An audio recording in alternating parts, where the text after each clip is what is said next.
delicious. This is the woodpecker horse smoothie. First of all, the ingredients. We need 3 things: grapes, raspberries, and apple and raspberry juice. And now to make the smoothie. Okay, so the first things we need are 10 grapes.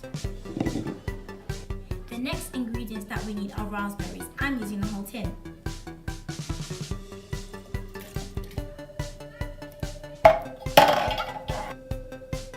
The last ingredient that we need is the apple and raspberry juice.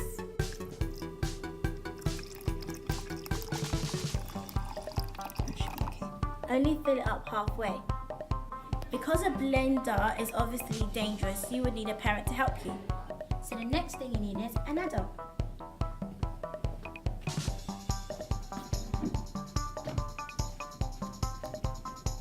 Make sure you secure it or else there'll be a big mess.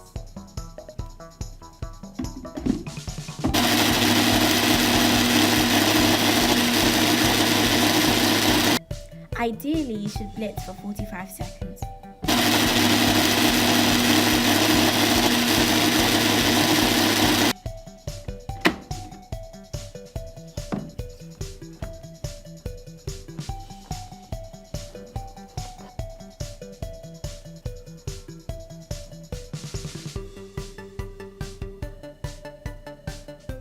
Delicious. This is the woodpecker horse smoothie. Here are 4 handy tips to help you make the perfect smoothie. Tip 1. Before you make the smoothie, make sure you have an adult to help you. Tip 2. Make sure you wash your hands thoroughly. Tip 3. Make sure you have a parent to use the blender because blenders can be dangerous. Tip 4. Make sure you have a parent to help you prepare the food, especially if you're using tinned fruit. This is the woodpecker horse smoothie.